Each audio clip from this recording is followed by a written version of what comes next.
Now it's time for our wrap-up. Let's give it everything we've got. Ready?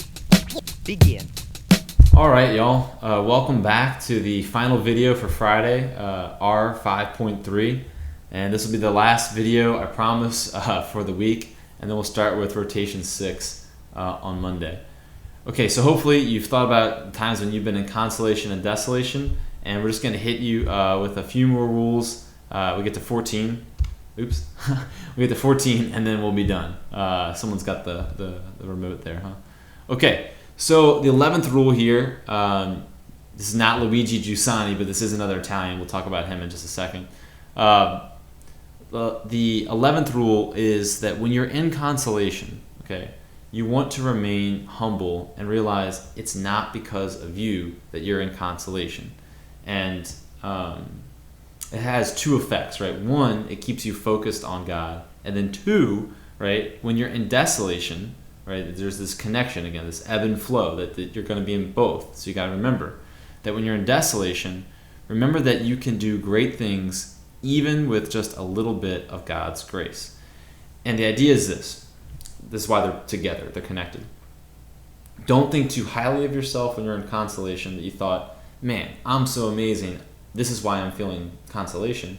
At the same time, when you're in desolation, don't be too down on yourself and think that there's nothing you can do, because even with just a little bit of God's help, you can accomplish great things.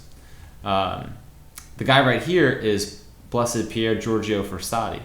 And I may have already told you the story of Frassati, but basically, from the outside world, everyone thought he was kind of this really rich Italian lord, and he had a lot of money, a lot of possessions, and he was, always gallivanting and going around at night.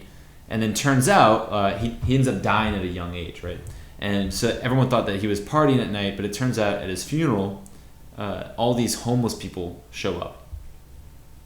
And people are like, why are these homeless people showing up to this rich lord's party? And it turns out he wasn't going out at night and partying. He was going out at night and being with the homeless people, spending his nights in prayer and in adoration. And when he would come back, he would have less clothes, and he was losing his jacket and things like that. Like, there he is again, forgetful, or going out too hard and losing his possessions. Well, it turns out, right, that he was giving them away. Now, why do I mention that story here? Even with just a little bit of God's grace, you can accomplish great things. But I think sometimes our view of what great things are like, you'll cure cancer, you'll end hunger, or maybe, you'll find a vaccine for the coronavirus. Frassati was not the most intelligent, the most learned guy. What he did was he stayed close to God, he prayed a lot, and then he was able to do the things of God. Small things, but they ended up being great things, right? And so even with just that little bit of God's grace, great things happen. And so it's just something to keep in mind, especially as you go into college, that maybe you will be in a moment of desolation. Just remember, even with just a little bit of God's help, great things can happen. Okay, now we enter the next two rules that get Ignatius in a lot of trouble with the modern sensibility. And maybe there's a better way to point these things out in today's language, but this is how Ignatius wrote it back in the day. So we'll use Ignatius's language, and then maybe we'll draw a different comparison. But basically, Ignatius is now going to give us some rules of what is the enemy going to do to you if you're trying to do the right thing.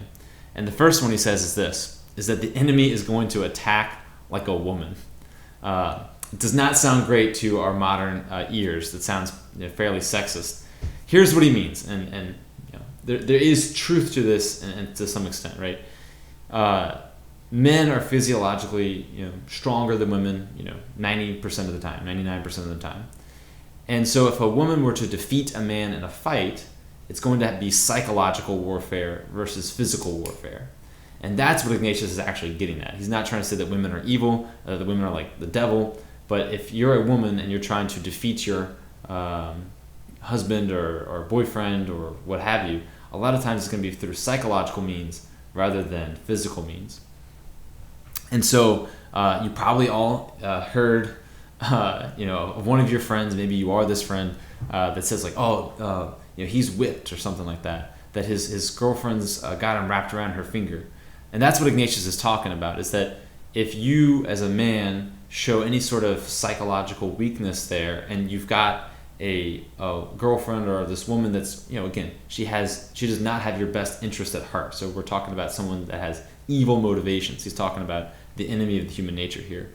Then she's going to exploit that psychological weakness, right? And so if the devil sees that there's any sort of spiritual weakness in you, he's going to exploit and attack that, right? But if you show any sort of spiritual strength, right? So if a man in this particular scenario were to say like no, and like he puts his foot down, right? Well then, again, not the best example to our modern ears. There's nothing that she can do to defeat him because physically he would be more dominant. Not that you should hit women, not that you should get into a fight like that. It's not Ignatius' point at all. What he's trying to say is that if the devil sees that there's some sort of spiritual weakness in your life, right? That maybe there's some trepidation or tepidness in one area of your life spiritually, he's going to attack that and exploit that. But if you were to stand up to him and say, no, like you're not going to do that, there's nothing that he can do. And so the language that he uses, that the enemy will take flight, right, when a man shows courage. However, right, if you're able if you're not able to show that courage, well, and you remain fearful, Ignatius says the wrath of a woman is without bounds. And so you've probably seen some pretty crazy movies, or I've got The Bachelor in the background here, where like the man is weak and shamefaced, and then the woman just attacks him and berates him, and he shrinks, right? Maybe psychologically shrinks. So that's what Ignatius is trying to get at. Again, it doesn't sound great to our modern ears, but the idea is that if you show any sort of spiritual weakness, the devil's going to attack that. And if you show your strength that you do have as a human being, you show that you have faith in God, there's nothing the devil can do, and he flees because he knows he's lost the fight, and there's nothing he can do to win. Okay. Similarly, there's an analogy that Ignatius uses. Again, we got screw tape. This is the two-man act of screw tape here. It's I've never seen it in person, but I've heard it's pretty good. But Ignatius says that similarly, what the devil will do, and this is actually the reason I put screw tape on here, is that Lewis does the same analogy, is if you find that you're being tempted by the evil spirit, a lot of times he's going to want to keep those temptations and that whatever actions that he wants to tempt you into secret, right? And in that secret nature, he'll succeed. But if you expose it to the light, right, you can usually tell that the temptations are pretty weak. And the example that Ignatius gives is a licentious lover. So he's talking about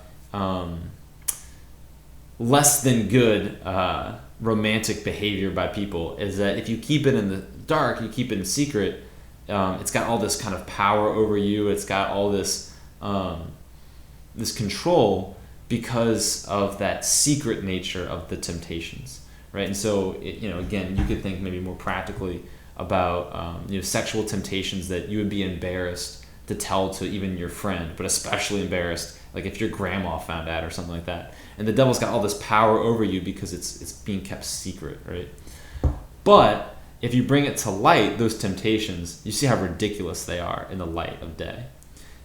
And another analogy that I can use would be simply that light and darkness analogy. If you've ever been afraid of the dark, the reason that you're fearful is that you can't see everything. And so things that would not otherwise control you in terms of your fear and your courage, in the dark, because you're clouded there, they do seem scary. You turn on the lights, or you have a flashlight or something like that, you realize that object you were afraid of is just a tree or it's a bush, and it's nothing to be afraid of. But in the dark, it has power. And that's what Ignatius is saying here, is that the devil in the darkness has power. But if you bring those temptations to the light, you bring them to a priest, you bring them to a friend, you realize how ridiculous and how silly it was to be afraid of them, or to let them have power over you, right? So again, keep that in mind the next time that you find yourself in some sort of temptation like that. That if you just bring it to the light, you realize how ridiculous it is. And there's a scene in Harry Potter where they defeat one of these creatures through laughter. But really, that's one of the best ways to defeat the devil is just to laugh at him, to laugh at his ridiculous temptations. And that's part of a little bit of what's going on with Screwtape here, is that in his trying to tempt his human, if you look at how ridiculous he looks pretty ridiculous. But in the dark, right, a creature like that might be kind of scary. So again, same idea. Okay, final one for today, and then we'll end this video. The 14th rule, the last one, is similar. Ignatius, was a general. He was a fighter. He loved warfare, at least before his conversion. So he has some idea of what he's talking about here, right? But a enemy's captain, the leader of the enemy force in battle, right, not the enemy of our human nature at this point, is going to exploit weaknesses and failing points in the armor. In Lord of the Rings, they got this scene that they described that Helm's Deep has but one weakness, and there's this gate that allows water in through this otherwise huge fortress, and so then the enemy comes in at that one moment and blows it up with a bomb, right? Ignatius is trying to say that the enemy of our human nature, the evil spirit, is going to search for the one weakness in our armor, and he's going to attack that point. And so he's saying, if you strengthen those areas where you clearly know that you're weak, then the enemy has no room to attack you, because he can't win in a fair fight.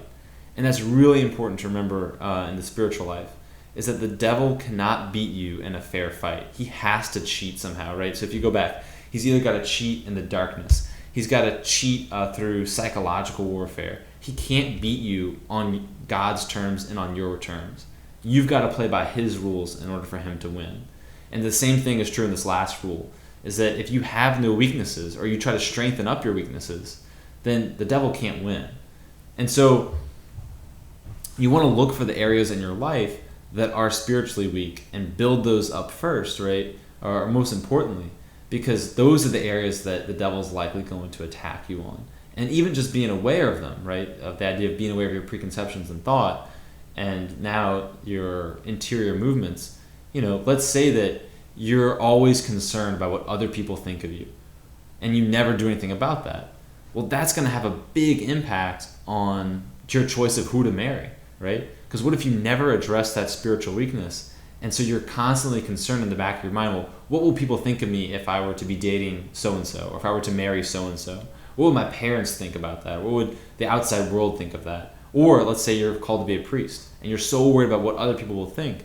What will people think of me if I become a priest? If I even say that I want to enter the seminary, or that I'm thinking about it, right? I don't want to be judged to be one of those weird religious kids that takes his faith seriously or something. And that fearfulness of the outside, right, limits you from doing the very things that God is calling you to do. And so that's how these weaknesses can manifest themselves in poor discernment, right, and choosing the wrong thing when you could have otherwise chosen the path God had for you. Okay? So what I want you to do now is just think about maybe one area that you think that you're in that spiritual weakness that needs to be built up, but then also maybe consider too, do you find that these things apply to your life? Like, do you find that the devil or the enemy of our human spirit is attacking you in these ways, right? Trying to keep those temptations secret and not bringing them to light, right? Is he trying to get over you in that sort of that psychological way?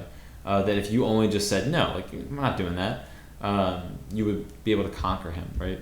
And then again, where in your life are you spiritually weak? Okay, so think about those things, write them down, on a sheet of paper. Again, I'm not going to collect it, but it's good to think about these things, because when we get to rotation 6 about marriage and family life, you want to know where you're at on this scale here. You want to know if you're, guy number 1 or guy number 2 in terms of are you pursuing holiness or not. You want to know where your weaknesses are, so that when you go about trying to discern if you're called to the married life or the priestly life, if you're called to marry this person or that person, you have a basis by which to understand the movements of your heart, right? And that's the goal here.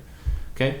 Don't forget to answer the end questions, and then we will have a quiz early next week, and our test will be Thursday. You'll have a great weekend, and I'll see you next week.